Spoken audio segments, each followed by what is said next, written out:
Lights, camera, action. Wait, where's my lights? Woo!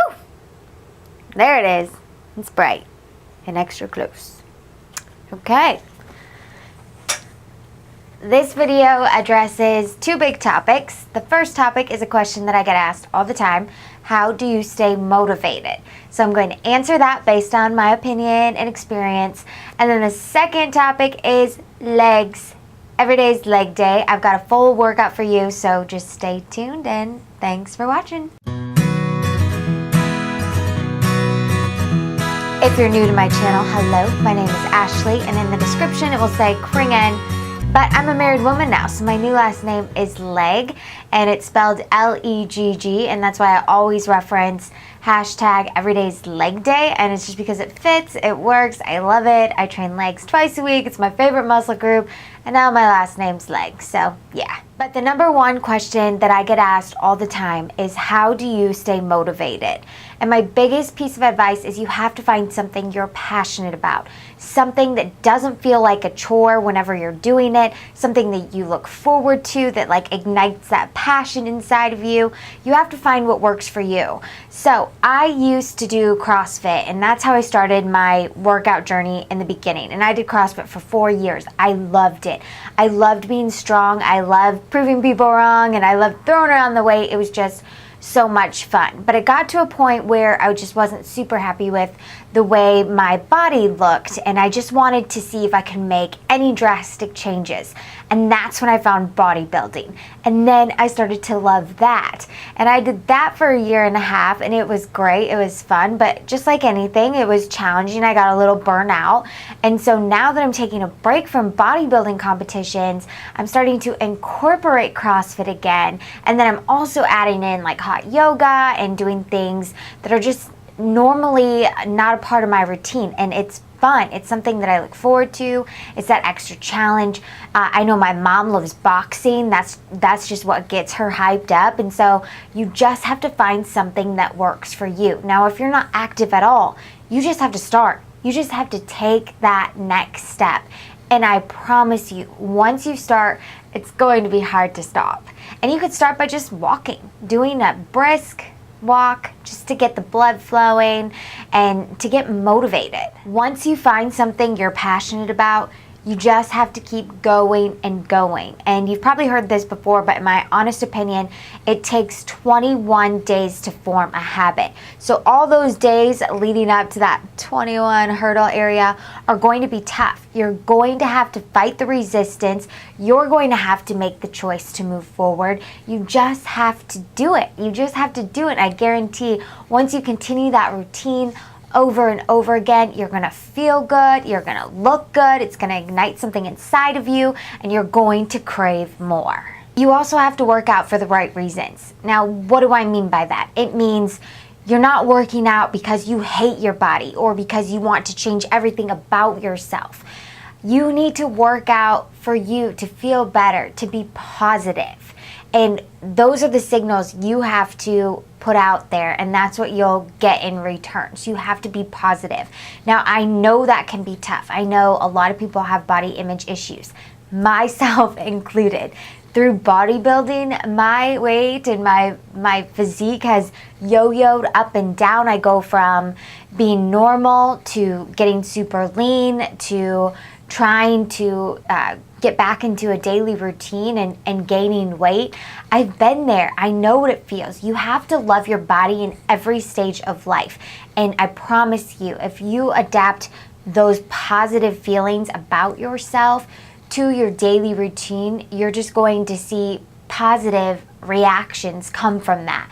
But it really does start here mentally, and then physically your body will do what you think. So you need to be positive, you need to love yourself, you need to send those positive messages to yourself just so that you can feel good all around and just erase those negative thoughts. Working out for the right reasons would be striving for a better you or for overall health. Also, don't work out to be exactly like somebody else or to look like somebody else. That's never going to happen. We are our own individuals, and you have to work out for you. It's very tough these days with social media and all the filters and editing, and just some people that you follow might just look so perfect, but you have to understand, you have to realize that they are human beings too, that they make mistakes, that they are not perfect. Stop comparing yourself to other people, and just, in the strong words of Kevin Hart, you do you, boo-boo. I'm pretty sure that he's the one that said that. But anyway, seriously, do you. Do you. Chase a better you. Don't chase somebody else's life. But that doesn't mean you can't be inspired by other people. I am super inspired by strangers on Instagram. You know, I pick and choose who I feel like is motivating, and I use that to get me through my next workout or to eat a better meal. So it's not comparing yourself to others, but it's just being inspired by others. And I mean, I love inspiring people just through my journey. If I can do that, I feel like my job is done here. But I also love getting inspiration from my friends and just other people that I follow in general. That leads to my final point of this video to answer that question, and it's to seek progress, not perfection.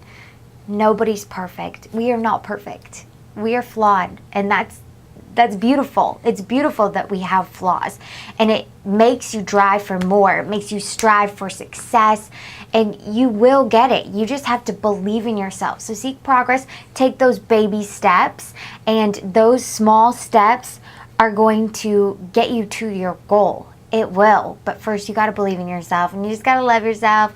I don't know what you could do to make yourself feel better if you're struggling now. I know some things is just that affirmation. So maybe write some things on your mirror or journal. Just do something to tell yourself every single day that you love yourself, that you're beautiful, and that you can achieve anything that you put your mind to.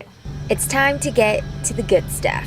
This was a solid leg day session, so I just wanted to share it with you, hopefully inspire you, give you some ideas in the gym. So I used the rowing machine for an eccentric hamstring curl. So basically you just lie on your back and you put your heels on the place where you normally would sit, and it slides back and forth, and this totally isolates your hamstring.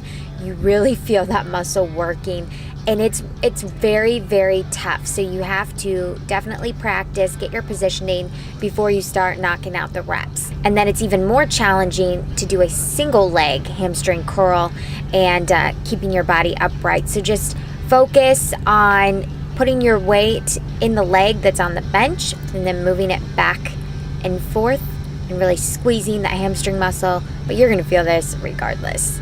Moving on to the bands. I just love resistant bands so much right now. They just add that extra push to your workouts, and I love it. So I was just like really warming up my squat here. So I get in the band, and then I have an easy bar, and I'm pretty sure it's 40 or 50 pounds. And basically I did a squat, and then I moved out to one side, squat, back to the center, back to the side. So it's basically a side, center squat. The goal is to just really stay low. It's hard when you have so many reps, but just focus on staying low and squeezing. Next, I moved on to sumo deadlifts, and I really feel this in the area of the underbutt. I know it sounds funny, but really, like, that's where I feel this movement when your legs are at that wide of a distance. So I enjoy these, and I go pretty heavy. So just find a weight that really challenges your reps. On to weighted step-ups. Now this is a very high step-up, and it adds that extra challenge to get your body up there. So you do push off a little bit from the ground just to give you that momentum at first, but then you really focus on using that stationary leg on the bench to squeeze and get up. Now I think I'm holding 15-pound dumbbells here, and I stayed that way the whole time. I did 15 reps on each side, 3 rounds. Back to hamstrings. I really enjoyed this exercise because I feel like it completely isolates your single leg that you are working, and that resistance band is back, giving it a little bit of extra weight to move in addition to the dumbbell that I'm holding. But basically you start standing upright and then you slowly come down until you feel that stretch in the leg that's planted on the ground. That's where you're going to feel that good hamstring pull. And you don't want to go down too much where it hurts. Just go down till you feel that pull and then come up. Now this does require some extra balance, so there are times when I would lose my balance, but I would just reset and try again. Again, here focusing on 15 reps each leg. This is a cable squat, and normally I clear the rack, which I love saying because I think that's pretty cool. I think it's like 200 pounds, but it's just a variation of a squat. Just get low, squeeze, and keep that back as straight as possible. We are coming up to the end of the workout, and I always just like to burn out at the end, so I normally do it with the leg extensions, and these get the quads so good. They burn so good. Most of the time I'll start really heavy, get as many reps as I can, then drop the right, get more reps, totaling to about 60 reps. And then I also did a calves burnout here on the leg press machine, and I just focus on doing double calf raises and then single calf raises. And I also focus on changing the position of my feet. So I will do normal stance, and then I will do pigeon-toed where I face my toes together, and then I will also turn my toes out like a ballerina, I guess you could say. That way you just work all areas of your calf. Alright guys, well that is the end of the video. Thank you so much for tuning in. So coming up, the next big question that I always get is, how do you lose weight? That's a big one, but I have some answers for you, so you definitely want to stay tuned for that video to come up. Plus, it will also include a killer upper body workout. See you in the next one. Bye!